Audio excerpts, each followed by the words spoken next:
Olá, sejam todos muito bem-vindos aqui presencialmente comigo, que muito me honra, e também me honra a assistência de vocês aí pela internet.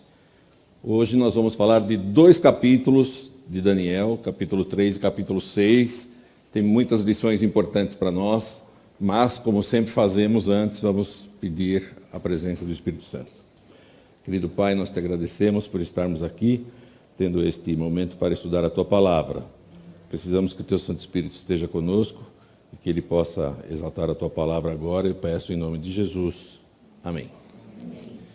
Muito bem. A gente tem estudado já o capítulo 1 e o 2.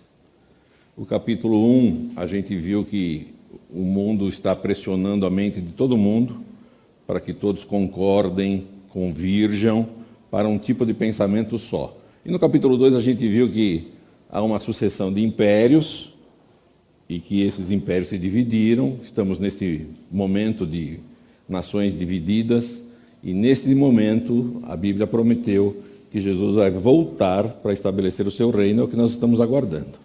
Enquanto isso, o mundo evoluiu tecnologicamente, mas evoluiu moralmente. Então, por isso que a estátua tem uma cabeça de ouro e os pés na lama, não é? Então vamos lá. O que o capítulo 3 nos revela? A gente sabe que no capítulo 3 é aquela história dos 3 rapazes judeus que se recusaram a se prostrar perante uma imagem e por isso foram jogados na fornalha ardente, ok? Eu vou falar alguns versos desse capítulo, você pode acompanhar aí na sua casa. E veja bem, verso 1 do capítulo 3. O rei Nabucodonosor fez uma imagem de ouro que tinha 60 côvados de altura e 6 de largura. Levantou-a no campo de Dura, na província da Babilônia. A gente lembra do capítulo 2? A estátua não era toda de ouro. A estátua tinha cabeça de ouro e isso representava o rei da Babilônia. E foi dito a ele, depois de ti se levantará outro reino. O teu reino não é um reino duradouro, não é permanente, não será eterno. Mas ele não se conformou. Então ele mandou fazer uma estátua toda de ouro, dizendo assim: eu não acredito nessa palavra desse Deus aí não. Eu não vou passar, tá? Eu não aceito só que o meu reino seja provisório. Eu faço uma estátua toda de ouro, contrariando o sonho que ele mesmo teve e contrariando a Deus. Tá certo? 60 côvados de altura. O côvado é uma medida que vai da ponta do dedo até o cotovelo. Então ela é variável, né? Se a pessoa é grande, é maior. Se ela é pequena, ela é menor. De 45 a 50 centímetros é um côvado. Vamos admitir que este côvado tenha 50 centímetros. A estátua tinha 30 metros de altura, o equivalente a um prédio de 10 andares. Okay? Muito alta. E 3 metros de largura. Veja que aquele reino, os babilônios, também os assírios e os sumérios, eles tinham como conta a base 6. Nós temos a base 10, né? Nosso sistema é decimal. Eles eram sexagemal. É assim que fala? Acho que é. 7 é o número da perfeição. 6 é o número da imperfeição. E eles usavam este número. Mas uma curiosidade aqui para quem gosta de matemática, desculpa que eu falar, vou abrir um parênteses aqui, tem alguns amigos que assistem que são matemáticos, né? Então, olha só. Base 100. Quais são os números que dividem 100? O próprio 100, o 50, o 25, o 20, o 10, o 5, o 4, o 2 e 1. Tá? Você tem 9 divisores do 100. Quais são os números que dividem o 60? 60, 30, 20, 15, 12, 10, 6, 5, 4, 3, 2, 1. Você tem 12 divisores do 60. O que eu quero dizer com isso? É mais fácil fazer conta na base 6 do que na base 10. E olha como é que nós usamos algumas coisas que eles inventaram nessa base 6. Quantos minutos tem uma hora? E quantos segundos tem um minuto? E quantas horas tem o dia? 24 é divisível por 6, não é divisível por 10. E a circunferência tem quantos graus? 360, que é 60 vezes 6. Percebe? Então a gente ainda usa coisas que eles inventaram, não é? E tem uma coisa interessante. Os sacerdotes babilônicos, pagãos, eles tinham um medalhão que tinha 6 linhas e 6 colunas. 6 vezes 6, 36. Tá? E eles preenchiam esses medalhões com quadrados, cada quadrado com um número, de tal maneira que cada linha, a soma dos números era 111. E cada coluna, a soma dos números, 111. Quanto isso dá? 666, tá certo? Então, para os meus amigos da Visão Real Leste, eu vou dizer aqui. Na primeira linha deste amuleto em forma de quadrado, tinha o número 6, 32, 3, 34, 35 e 1. Somando-os, a gente chega em 111. E na primeira coluna vertical, tínhamos os números 6, 7, 19, 18, 25, 36. Somando-os também dá 111. E assim em cada coluna e assim em cada linha. Porque o total disso é 666, que representava o Deus dos deuses da Babilônia. Por isso que o rei fez uma estátua de 60 por 6. Tá? E uma curiosidade, os números na diagonal também dá 111, né? Tá certo? Muito bem. Guarda esse número daqui a pouco. Versos 2 e 3. O rei Nabucodonosor mandou ajuntar os sátrapas, os prefeitos, os governadores, os juízes, os tesoureiros, os magistrados, os conselheiros e todos os oficiais das províncias, para que viessem à consagração da imagem que o rei Nabucodonosor tinha levantado. Imagina que você vive na Babilônia, você fica sabendo que vai ter um grande ajuntamento, todos os funcionários públicos vão ser convidados. E você não foi. Você ia querer estar lá. Você ia querer estar lá, você não ia querer ser esquecido. E então todos foram muito contentes de terem sido lembrados pelo rei. Então eles todos vieram para a consagração da imagem e estavam em pé diante da imagem. E aí aconteceu um negócio interessante. O arauto disse em alta voz: ordena-se a vós outros, e eu grifei aqui, ó povos, nações e homens de todas as línguas, porque o Império Babilônico era muito grande. Então ele pegou todo mundo, botou lá seus governadores, prefeitos, conselheiros, tesoureiros, venham todos aqui, de todas as línguas. E quando vocês ouvirem a banda tocar, todo mundo se ajoelha perante a estátua. Ok? Qualquer que se não prostrar e não adorar será, no mesmo instante, lançado na fornalha de fogo ardente. Você gostou agora do convite que foi feito? Ou mudou de opinião? Muito bem. Portanto, quando todos os povos ouviram o som da trombeta, do pífaro, da harpa, da cítara, do saltério e toda sorte de música, se prostraram. E eu grifei aqui, os povos, nações e homens de todas as línguas, e adoraram a imagem de ouro que o rei Nabucodonosor tinha feito. Com exceção de 3.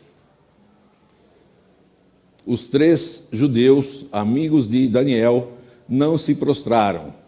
E claro, todo mundo percebeu, não é? Você imagina todo mundo ajoelhado e 3 camaradas de pé e alguém falando: ô, ajoelha aí, ajoelha aí. Não vou me ajoelhar. Você vai morrer, eu não vou me ajoelhar. No mesmo instante, se chegaram alguns homens caldeus e acusaram os judeus. No mesmo instante, quer dizer assim, estavam de olho neles. Sabiam que eles tinham um Deus e ficaram observando. Aí eu fiquei pensando no seguinte: será que o pessoal que sabe que eu sou cristão fica me observando? E quando eu erro, no mesmo instante, me acusam? Percebeu? A responsabilidade de um cristão. Mas é legal isso aqui, vou te dizer por quê que é legal. Há uns homens judeus que tu constituíste sobre os negócios da província da Babilônia, rei. Os caras não são nem da nossa nação, nem da nossa raça, você botou eles para ser governadores. Tá? Estes homens, ó rei, não fizeram caso de ti, a teus deuses não servem nem adoram a imagem de ouro que levantaste. Então Nabucodonosor, irado, mandou chamar aqueles 3 e fez a pergunta óbvia, né? É verdade, ó Sadraque, Mesaque e Abednego, que vós não servis a meus deuses, nem adorais a imagem de ouro que levantei? Então agora eu vou te dar uma segunda chance. Vou dar uma segunda chance para vocês. Quando a banda tocar, vocês se ajoelhem. Porque se vocês não se ajoelharem, vocês vão parar dentro da fornalha ardente. E a pergunta que ele fez é que tem que nos saltar aos olhos. E quem é o Deus que vos poderá livrar das minhas mãos? Eu sou mais poderoso que qualquer Deus. Deus não pode livrar você de mim. É meio arrogante o cara, não? E os meninos responderam, os rapazes, né, responderam de uma maneira assim muito legal. Ó Nabucodonosor, quanto a isto, não necessitamos de te responder. Olha, as duas coisas que você falou. Você conhece o nosso Deus, você está perguntando quem é o Deus que pode nos livrar, você conhece. Foi aquele Deus lá que te revelou aquele sonho. E você sabe, pelas nossas atitudes até hoje, que nós não vamos fazer o que você quer. Então não precisamos nem te responder. E olha, e se Deus não quiser nos livrar, não quer dizer nada, porque nós continuamos fiéis a Ele. Ponto final. Simples assim. Né? Olha que frase legal essa. Se Ele não quiser nos livrar, fica sabendo, ó Rei, que não serviremos a teus deuses, nem adoraremos a imagem de ouro que levantaste. Eles falaram isso na frente de todo mundo. Eles desacataram o rei publicamente. E o rei tinha que tomar uma atitude. Ficou muito bravo. E ele falou assim, não, eu não vou só jogar vocês na fornalha. Eu vou acender essa fornalha 7 vezes mais forte. Então pode pôr lá mais lenha, mais combustível. Eu quero que vocês queimem assim e sofram muito. E vão ficar amarrados, vão ser jogados lá amarrados, tá certo? Então estes homens foram atados com os seus mantos, suas túnicas e chapéus e suas outras roupas, e foram lançados na fornalha, sobremaneira acesa. Porque a palavra do rei era urgente e a fornalha estava sobremaneira acesa, as chamas do fogo mataram os homens que lançaram de cima para dentro a Sadraque, Mesaque e Abednego. O negócio estava tão quente que quando eles chegaram perto, aqueles que lançaram os rapazes não aguentaram e morreram.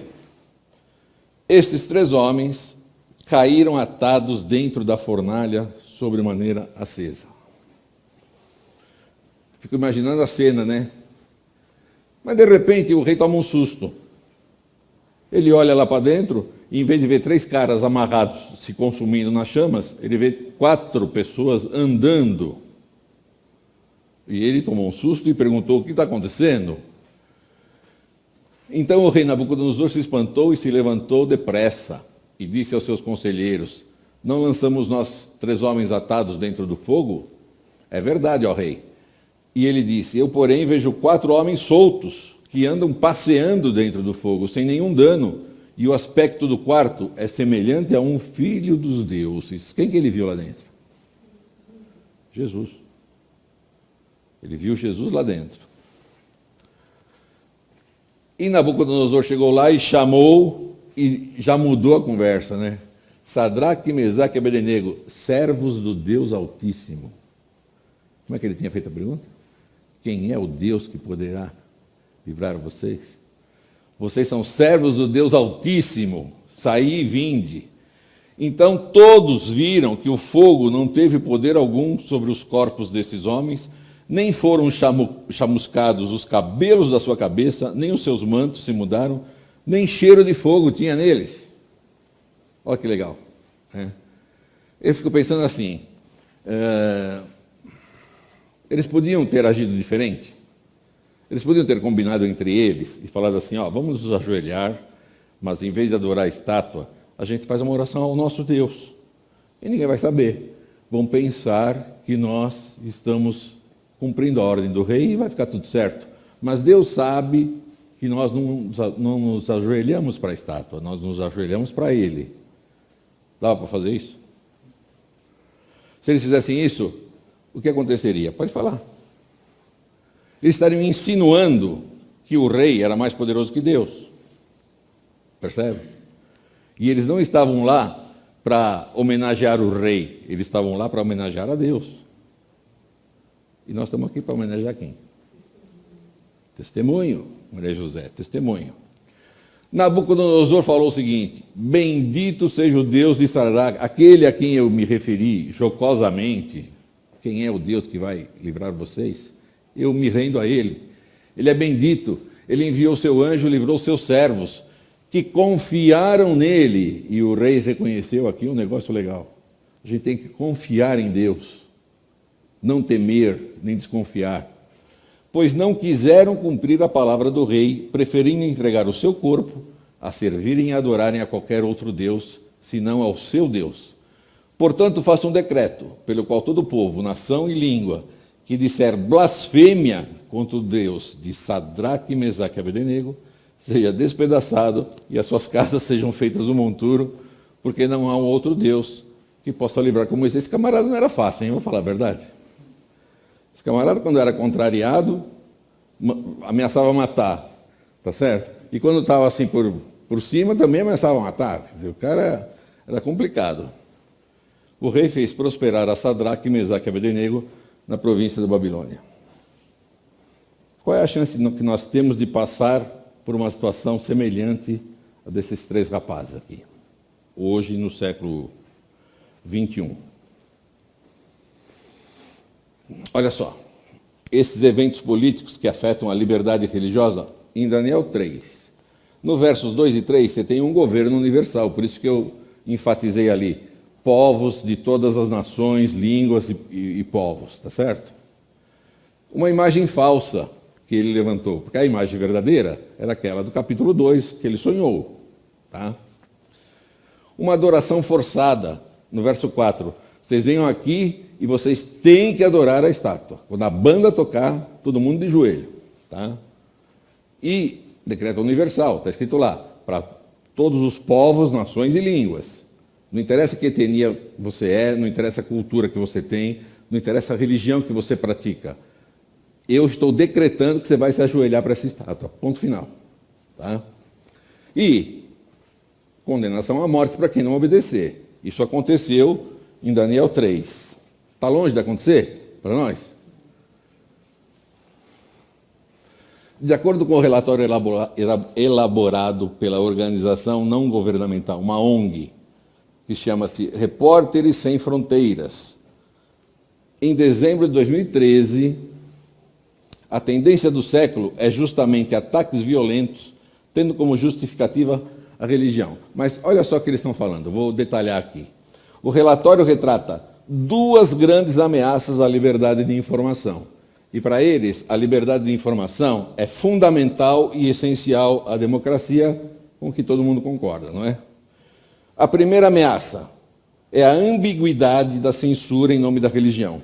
Não vou nem me deter nisso aqui, porque o importante é a segunda, tá? Na segunda ele diz assim, a segunda é o perigo de sociedades radicais fazerem de tudo para manter seus valores de tradição e religião intactos. Tais perigos vêm crescendo rapidamente desde a virada do século, com uma ofensa sem precedentes à diplomacia de instituições como as Nações Unidas. Resumo: os que defendem a manutenção de valores de tradição e religião intactos cometem ofensas sem precedentes contra a Organização das Nações Unidas. Você acredita nisso? Então é assim, tem que fazer o que o governo fala. Se o governo falar que não pode ter mais símbolos cristãos em todas as dependências, tem que acatar. Se o governo falar que você não pode orar publicamente, tem que acatar. Percebe? Porque senão isso é uma ofensa contra todas as nações. Isso aqui não sei o que estou falando, tá? É uma reportagem. Gente de todos os povos, nações e línguas, a imponente e impotente estátua que foi planejada para ser uma exaltação ao rei Nabucodonosor acabou se tornando motivo de todos conhecerem o verdadeiro Deus, graças ao testemunho daqueles três rapazes, tá? O Deus do céu foi engrandecido graças à coragem de três jovens em não admitirem ter sua consciência violada por um decreto. E isso aqui vai acontecer, hein, gente? O rei Nabucodonosor reconhece mais uma vez a superioridade do Deus dos jovens hebreus sobre os seus próprios deuses, indo ao extremo de publicar um decreto obrigando seus súditos de todas as nações a reverenciarem o Deus de Sadraque, Mesaque e Abednego. Ele também está cometendo um negócio ilegal aqui, né? Porque ele está indo contra a consciência de quem não acredita naquele Deus. Percebe? Então o passado vai se repetir, hein, gente? Tudo bem, capítulo 3? Capítulo 6. Capítulo 6, Daniel na cova dos leões. No capítulo 6, já não é mais Babilônia que manda, a Média Pérsia já tinha tomado conta de tudo, tá? Conforme o sonho do capítulo 2, Babilônia já tinha passado, Medo-Pérsia começa a reinar. E é nesse ambiente que acontece o que está escrito no capítulo 6. Pareceu bem a Dario era o rei Medo, que estava tomando conta do Império Medo-Persa, enquanto Ciro, o verdadeiro rei, estava combatendo ainda, ampliando as fronteiras do seu império. O que ele quis fazer, o Dario? Constituir sobre o reino 120 sátrapas ou prefeitos que estivessem por todo o reino, e sobre eles, esses 120, 3 presidentes, dos quais Daniel era um, aos quais estes sátrapas dessem conta para que o rei não sofresse dano. O rei está pensando assim, vou dar um recadinho lá para aquele povo no dia 16 de outubro de 2021. Corrupção não é coisa só de vocês, já tinha lá. Então eu estou pondo gente para tomar conta, tá? Então o mesmo Daniel se distinguiu desses presidentes e sátrapas, porque nele havia um espírito excelente. E o rei pensava em estabelecê-lo sobre todo o reino. O rei logo percebeu, falou, pô, esse camarada aqui é diferente. Tudo que ele faz dá certo, ele tem as melhores ideias, ele trabalha rápido, não é? Vou colocar ele como meu primeiro-ministro. O império era muito grande, está vendo? Toda essa parte em verde é a parte do Império Medo-Persa. Eu vou falar para os meus amigos da Real Visão Leste. Vai desde onde hoje é Irã, Iraque, Síria, passa pelo Oriente Médio, onde você tem o Kuwait e os Emirados Árabes, passa pela Palestina, vai até o Egito. Tá? É muito grande. Ele tinha que descentralizar para que a administração fosse rápida. Ele quis fazer o quê? O rei, um primeiro presidente, Daniel, 2 outros presidentes e 120 príncipes embaixo. Esses 2 aqui gostaram da ideia? Fala para mim. Nem um pouco, né? Os presidentes e os sátrapas procuravam ocasião para acusar a Daniel a respeito do reino, mas não puderam achar essa ocasião, nem culpa alguma, porque ele era fiel e não se achava nele nenhum erro nem culpa. Disseram, pois, esses homens, nunca acharemos ocasião alguma para acusar a este Daniel, se não a procurarmos contra ele na lei do seu Deus. Esse camarada não faz nada errado. Esse camarada foi vítima de uma rigorosa investigação, uma CPI. Mas uma CPI honesta, tá? Mas Daniel não tinha nada para esconder. Aí eu fiz uma pergunta assim, o que aconteceria se alguém investigasse a minha vida? Aí ele não vai achar roubo, ele não vai achar que eu vou dar um golpe em alguém, mas ele vai achar impaciência, ele vai achar umas atitudes assim, como é que eu vou dizer? Ríspidas. Você vai achar. Mas nem isso Daniel tinha. Tá? Então, estes príncipes e presidentes foram juntos ao rei e disseram-lhe assim, ó rei Dario, vive para sempre. E aqui começa uma mentira, ó. Todos os príncipes do reino, os prefeitos e presidentes, capitães e governadores, entraram em conselho, a fim de estabelecerem um édito real e fazerem firme este mandamento. Que qualquer que, por espaço de 30 dias, fizer uma petição a qualquer deus ou a qualquer homem, e não a ti, ó rei, seja lançado na cova dos leões. Foram todos? Daniel foi consultado? Percebe? Não foram todos, tá? Muito bem. E o rei falou assim, peraí, vocês estão me colocando acima de Deus? Não pode pedir para Deus, tem que pedir para mim? Que legal, começou bacana, hein? Você percebe o que eles ofereceram ao rei? Foi uma coisa apetitosa. O Senhor é mais importante do que os deuses para nós. Então vamos fazer um teste aí, por 30 dias ninguém pode pedir nada para Deus. Nem para nenhum Deus, só para ti. Legal, eu sou o cara então vamos fazer. E o rei assinou o decreto, e o verso 10 diz assim, quando Daniel soube, então quando ele soube, é mais um reforço para a ideia de que ele não tinha sido consultado. Ele soube depois que o decreto tinha sido assinado. E o que ele fez? Ele continuou orando, ajoelhado, na direção de Jerusalém, com as janelas abertas, para todo mundo ver. Tá? E eles viram, porque eles estavam de olho e queriam pegá-lo, não é? Verso 11 diz que eles estavam espionando. Espionando. E quando eles viram, eles foram depressa, dedo duro, foram dedar para o rei. Lembrando que a lei dos medos e dos persas não se pode revogar, é o que está escrito aí. Tá? E é desse negócio aqui de lei dos medos e dos persas que não se pode revogar, que surgiu aquela frase, palavra de rei, não volta atrás. Tá certo? E eles lembraram isso para o rei, não é? E falaram assim, rei, esse Daniel, que é um dos exilados de Judá, está cometendo o mesmo erro que Nabucodonosor. O cara nem do nosso povo não é da nossa nação, não é da nossa cultura, não é da nossa religião. Só quer colocar o cara para mandar em nós. Percebe?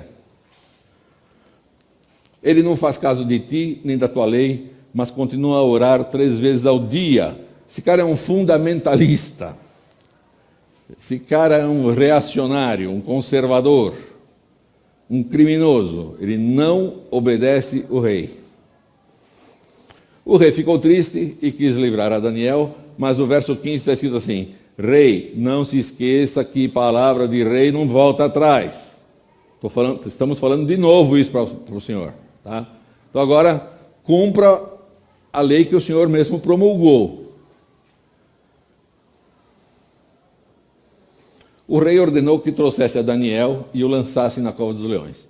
Disse o rei a Daniel, o teu Deus, a quem tu continuamente serves, que ele te livre. Ele tá falando isso não com raiva, porque ele conhecia Daniel e sabia como é que Daniel era fiel ao seu Deus.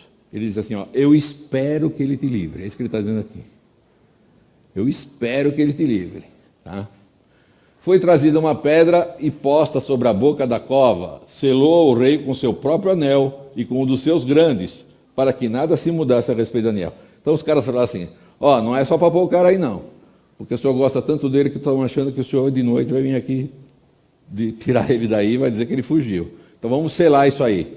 Tá? Põe um lacre, põe o teu anel e nós vamos pôr os nossos anéis aí também, que é para ninguém mexer, nem o senhor. Verso 18, diz aí que ele passou a noite em jejum, não quis música e não conseguiu dormir, e ele estava no palácio do rei, e ele não conseguiu dormir.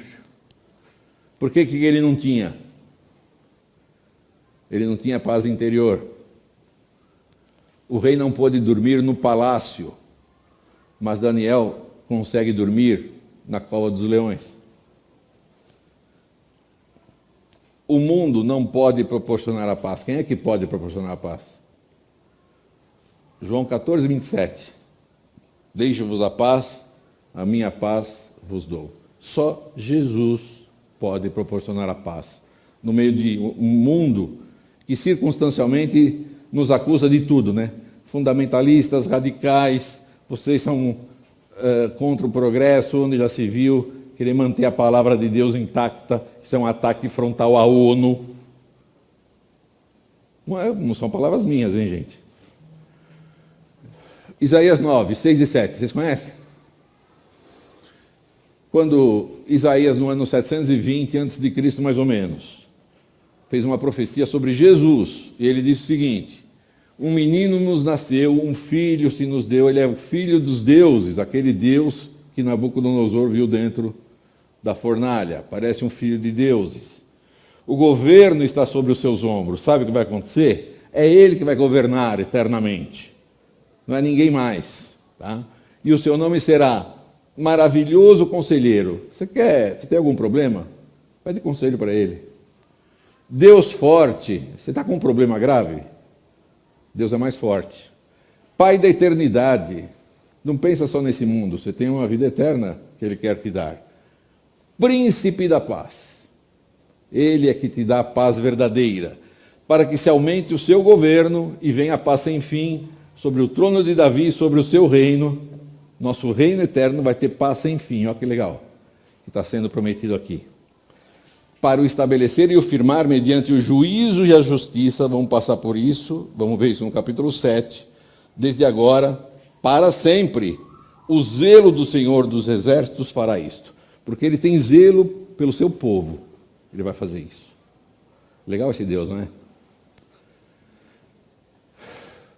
Quais são os leões que te cercam? Quais são os leões que me cercam? Faça como Daniel, ore, e tudo quanto pedirdes em meu nome, isso farei, a fim de que o Pai seja glorificado no Filho. Se me pedirdes alguma coisa em meu nome, eu o farei. Se me amais, guardareis os meus mandamentos. Percebe que uma coisa está ligada na outra?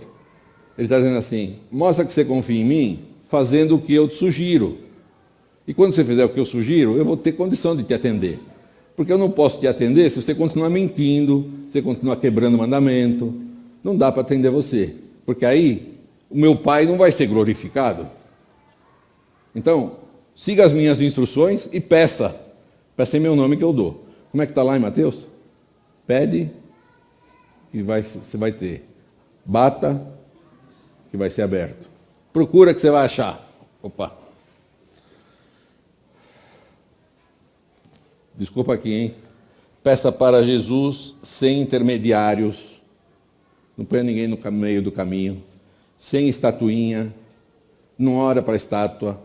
Você já aprendeu que não adianta. Faça o que ele sugere, tá? Vocês conhecem esse camarada aqui? Alberto Camus é um prêmio Nobel de Literatura. Ele escreveu esse livro, A Peste. E um dos personagens do livro, o Dr. Bernard Rieu, diz o seguinte: é mais fácil ser herói do que ser santo. Sabe por quê? Porque o herói, ele tem uma atitude rápida, pública e passageira. Ninguém vai se lembrar disso daqui a pouco. Mas para ser santo, você tem que ter uma vida inteira de oração na obscuridade, onde ninguém vê, ninguém conhece, ninguém aplaude. Mas é a obra de uma vida inteira. Então é mais fácil ser herói do que ser santo. Mas Daniel era santo, ele não quis ser herói. Percebe? A oração para ele era parte vital da vida dele, como a refeição, como o trabalho. E deveria ser para nós assim também. A oração tem que ser parte da nossa vida.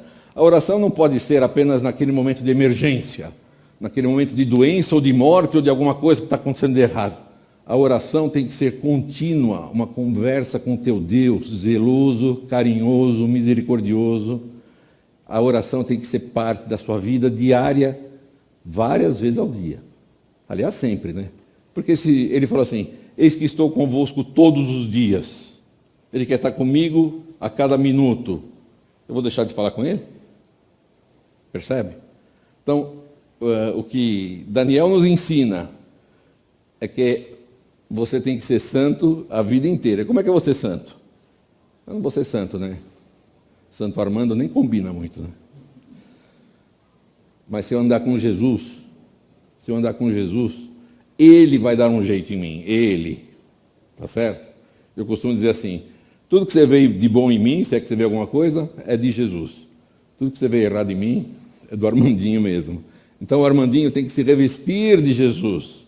E você também. Tá? para que você possa impressionar as pessoas como Daniel impressionou o rei, a ponto de querer fazê-lo primeiro-ministro. Tá certo? Porque sabia que ele andava com Deus. O Deus a que você serve, tenho certeza, Daniel, ele vai te livrar. Tá? Testemunhar de Deus é simplesmente andar com Ele o tempo todo. Isso a gente pode fazer, pode pedir para Ele. Ele está louquinho para andar com a gente. Muita oração, já falou alguém? Muito poder. Pouca oração? E nenhuma oração. Simples assim, não é? E ele continuou orando, e aconteceu o seguinte: a oração de Daniel gira em torno de 2 elementos. Isso é importante, gente, para a gente aprender e pôr em prática. Fé e esperança.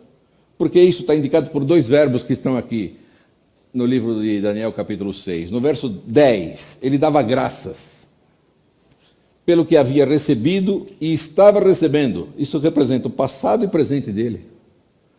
Isto é gratidão baseada na fé. Ele sabia que tudo vinha. Ele nunca falou assim: eu sou um cara inteligente, eu mereço mesmo ser o primeiro. Não. Tudo vinha. Ele dava graças por tudo que lhe acontecia.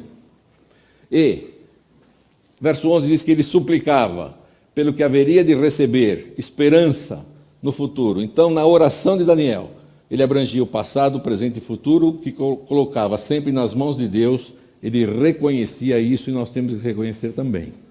Ok? Muito bem. Orar é reconhecer nosso próprio vazio e reconhecer que tudo vem do alto. Pela manhã, o rei se levantou rapidinho, foi com pressa, está escrito na Bíblia, ele foi com pressa à cova dos leões. Chegando lá, ele fez a pergunta, com uma voz triste, diz a Bíblia: Daniel, servo do Deus vivo.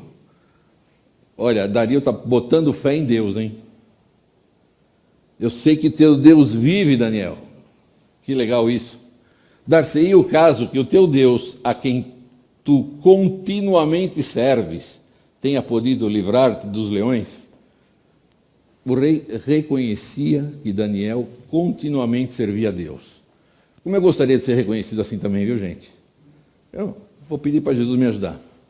Então Daniel falou ao rei: ó rei, vive eternamente. Você está pedindo para eu viver? Eu quero que o Senhor viva. Cara, legal esse Daniel, hein? O meu Deus enviou o seu anjo e fechou a boca aos leões, para que não me fizessem dano, porque foi achada em mim inocência diante dele. Também contra ti, ó rei, não cometi delito algum. Então o rei se alegrou sobremaneira e mandou tirar a Daniel da cova. Assim foi tirado Daniel da cova e nenhum dano se achou nele, porque crera no seu Deus. Estou aqui cercado de leões, mas eu continuo crendo em Deus. E não me aconteceu nada. O Deus que você continuamente serve e você crê nele, isso a gente tem que fazer, gente.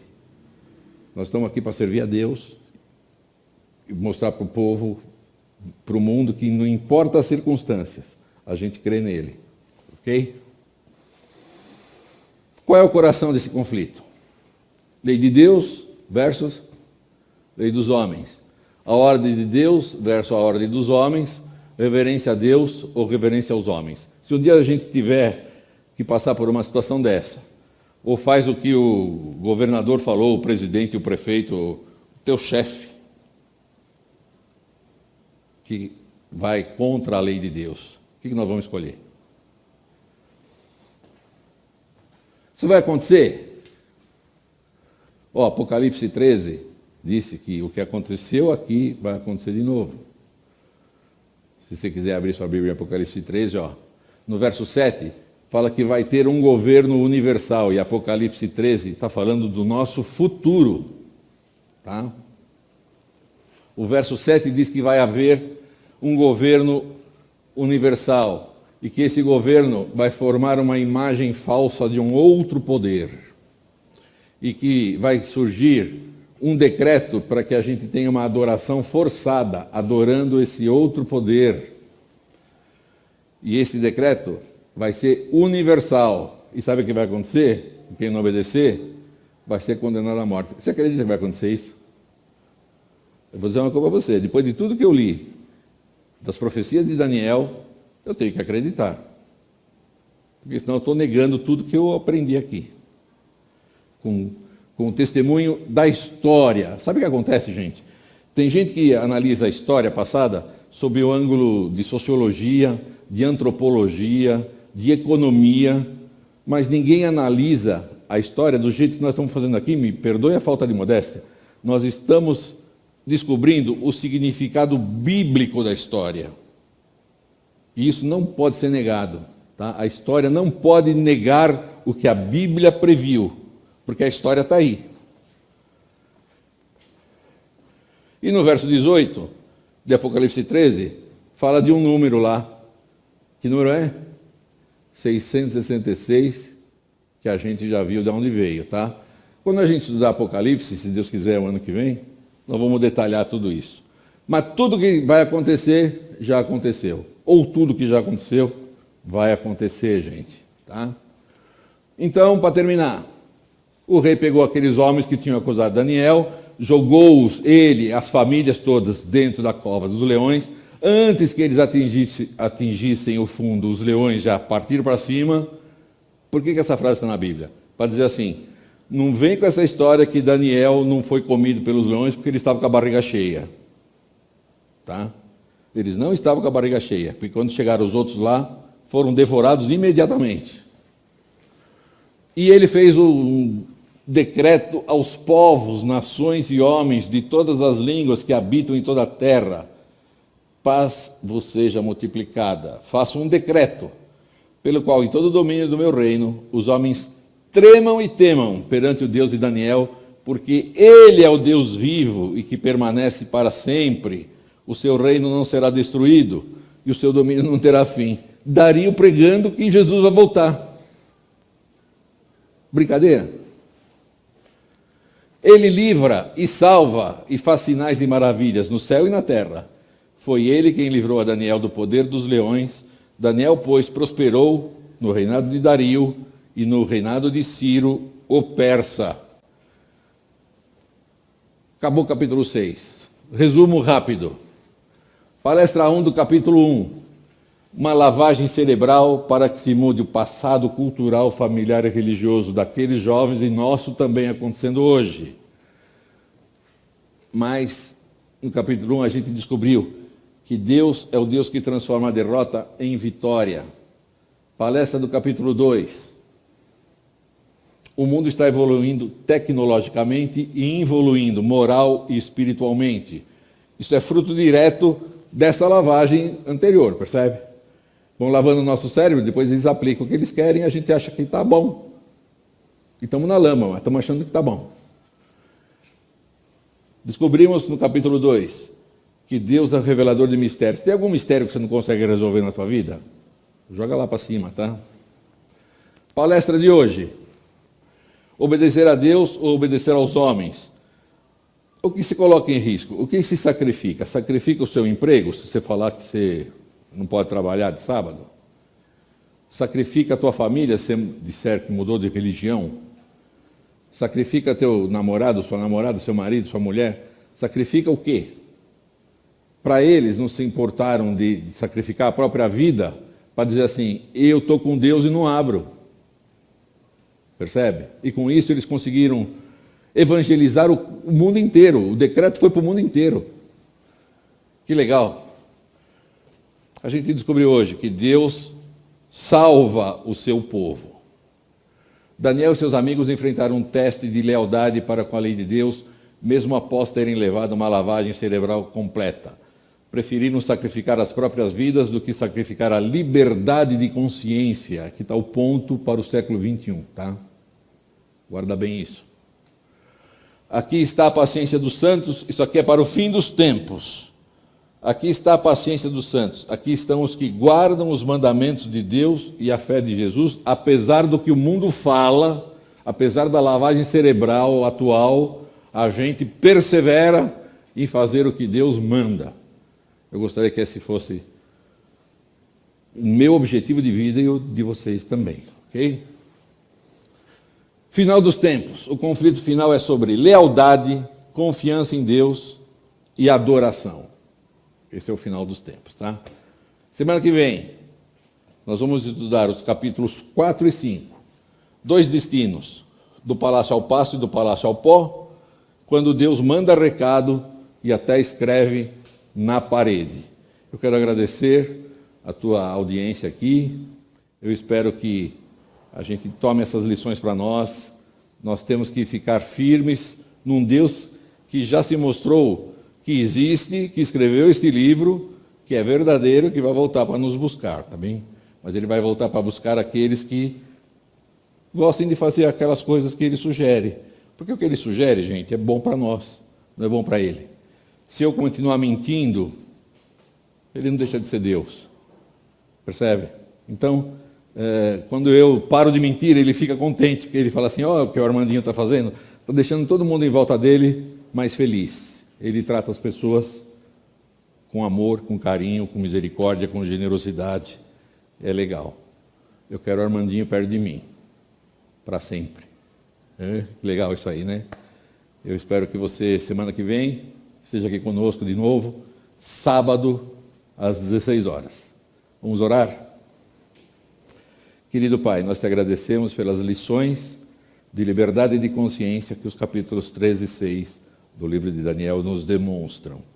Muito obrigado por ter nos alertado que o mundo vai fazer legislação cada vez mais restritiva para globalizar este mundo num conceito longe dos teus princípios.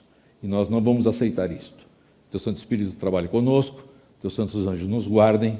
Eu te peço que venha nos buscar logo em nome de Jesus. Amém. Muito obrigado.